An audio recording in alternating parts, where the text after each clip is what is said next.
Hello everybody and welcome back to a new episode of the Devlog. It's been a while. I forgot I actually had to record episodes. I've been working on this shit on my own and forgetting that I need to show a few things. So I think it's time I show you what I have done. In the last video, if you remember, I talked about questing. Well, that quest is almost done. And I'll tell you the reason why it's not entirely done is because I have to rework the dialogue system.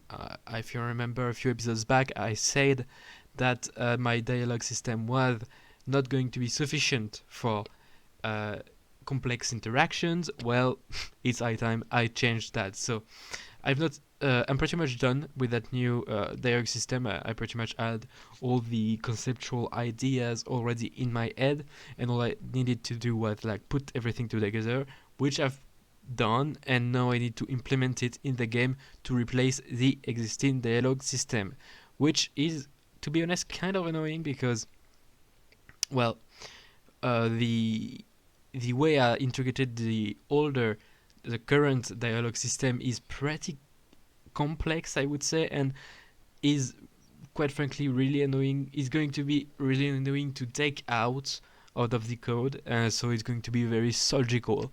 But as it stands, I'm going to show you roughly of how my current and hopefully final dialogue system works.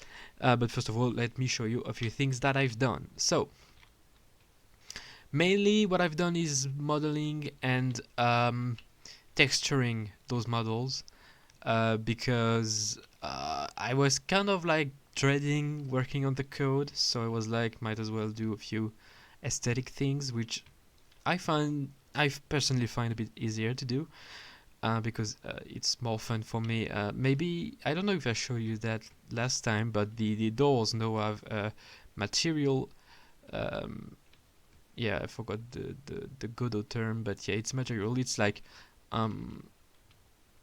steel, reflective steel, kind of dark steel that reflects off light, whatever.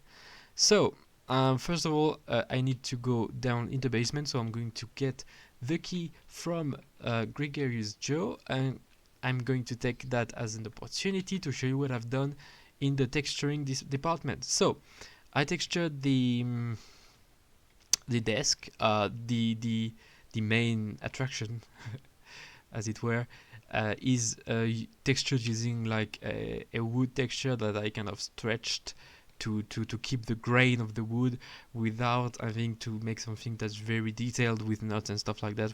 I really like how it turns out, and the rest is just reflective still. Let me grab the key. The key is just reflective golden like color. I could have made gray, but I was like, I need a little bit of color, you know. And the seat is the structural parts are steel as well, but this is kind of like a cushion, maybe like you'd see in public buses and stuff like that, you know. So I like the way it turned out.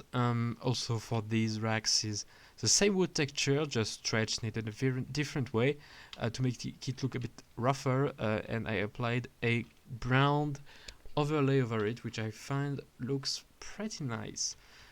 But enough talking, let's go down to the basement to show you like what I've really been working on, and something that I am actually quite proud of in the way it looks, the end product looks. Because as I said, I'm pretty much done with the implementation of the first quest. Gameplay wise, obviously, I need to populate the. Oh yeah, something I wanted to show as well, which is kind of unfortunate, but I might as well show you, is that well, the temple just phases through the ground, as you can plainly see. It's supposed to be very far underground, but I didn't want to go that far underground because otherwise the elevator ride would take fucking like too long, right? But I should have gone a little bit more underground or made it a little bit shorter. Now it's too late, so I'm just gonna. When I work on the snow level, on the ground here, I'm going to have to, rise the snow level, but that means this is not going to be good. So I don't know how I'm gonna do it yet. Maybe just like I imagine maybe there's going to be a road that goes in this direction perhaps, and so that you can imagine that people keep this road too much snow from going in this road, but here it's just like they have to put the snow somewhere, so they put it here, and it's going to hide my mistakes. Anyways, let's get down to what's really interesting. So I get in here, as you can see I've added a light, all the textured storage racks, and these are a bunch of planks. The reason why you came here in the first place, obviously that's the first reason you come here, it's not going to be the last. So as I make the game, I'm going to populate this storage room with more and more stuff, but for now this is the only thing you can grab, so I'm gonna grab it. First of all, it doesn't show in the inventory just yet because I haven't made that yet.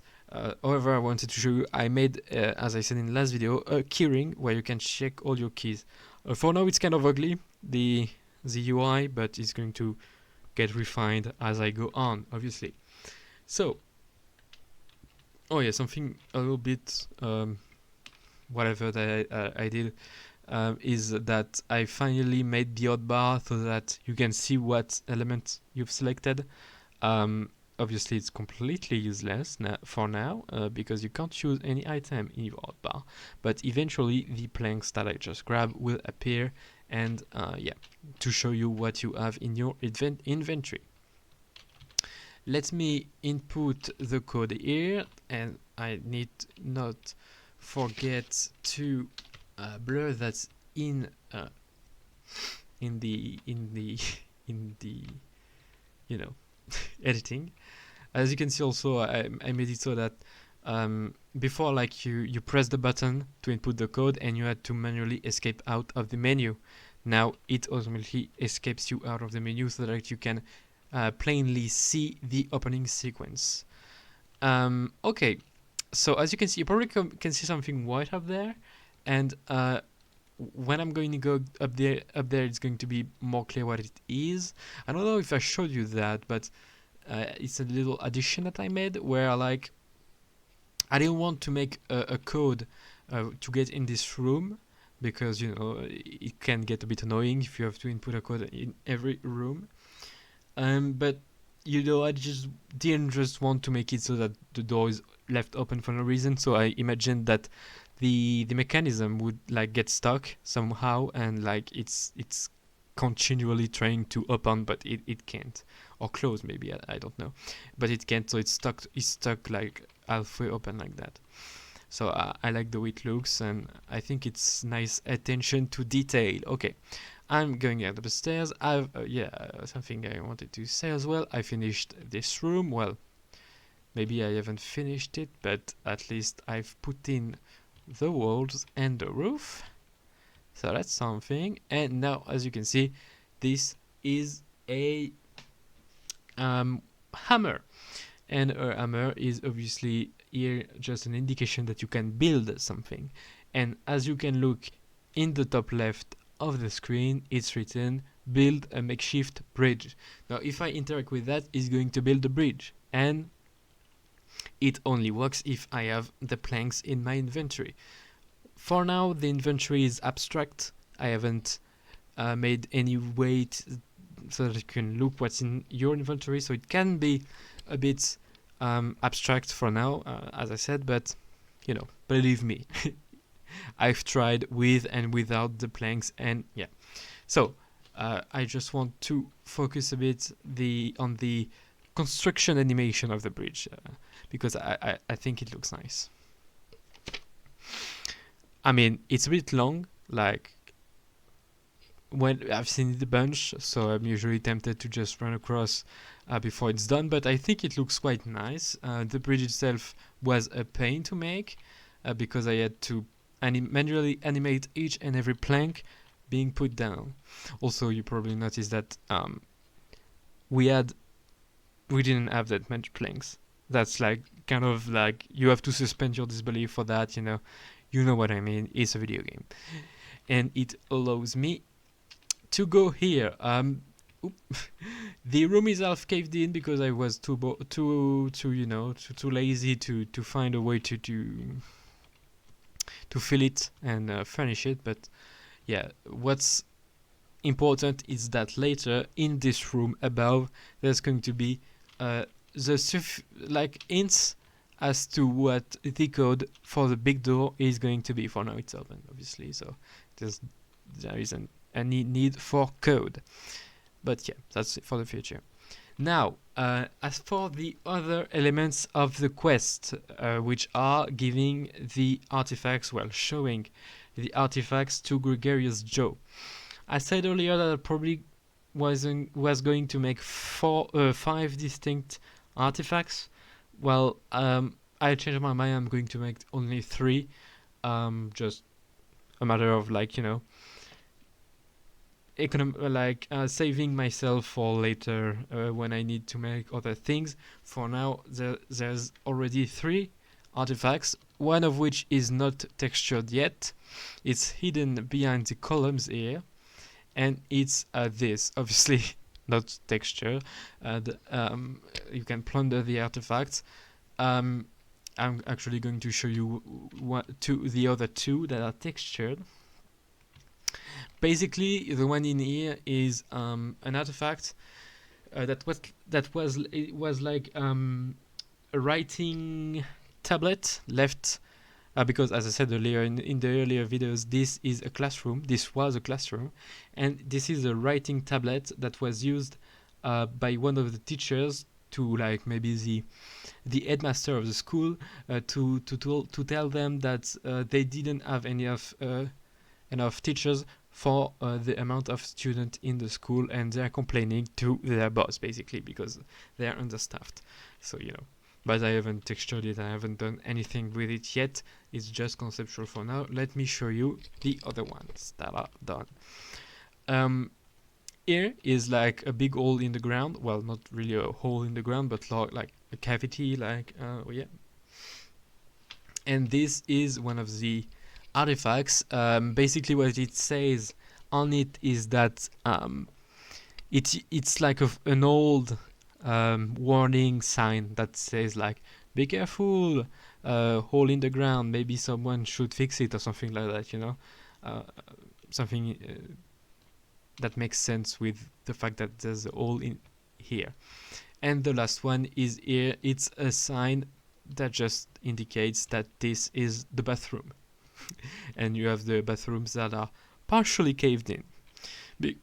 I'm sorry, because I like the effect that it gives. I need to texture a few bathrooms, toilets. Well, obviously it's not going to be modern ceramic toilets, but yeah. So yeah, obviously right now these artifacts are useless. You can't use them for anything because I need to make to implement the dialogue system that allows me to test for artifacts. So, speaking of dialogue system, let me show you what I've been doing in terms of coding. Basically, this is the main attraction, the dialogue engine. I called it dialogue engine new because there's another one, but whatever. Basically what it does and what it's... This one is kind of a blank slate. Every single... that's what's come with the NPC object, right? And to this, you have to assign a dialogue object that I've made. So I need to add a dialogue object. Each dialogue engine comes with different dialogues that are used at different points of the game. Once you have your dialogue object, well, the dialogue object obviously is useless on its own. You need to add a dialogue what is it called, part. In the dialogue part, this is basically one line. You can fill the display name of the character on the right, or to whatever. By default is question mark because it assumes that you don't know the character to whom you're talking to, but obviously I can replace it with anything, and obviously the content of the message. And basically you just add as many dialogue parts as you need to complete the dialogue. And for example, dialogue part, let's just add another. And if you need to, let's just say, give dialogue options to the player, I can just make dialogue answer that's misspelled, and I can just add one or two answers, as many answers as I need to the dialogue, and I can just go into the dialogue part that I need and refer to the answered signal that gives me which answer has been selected among the different ones.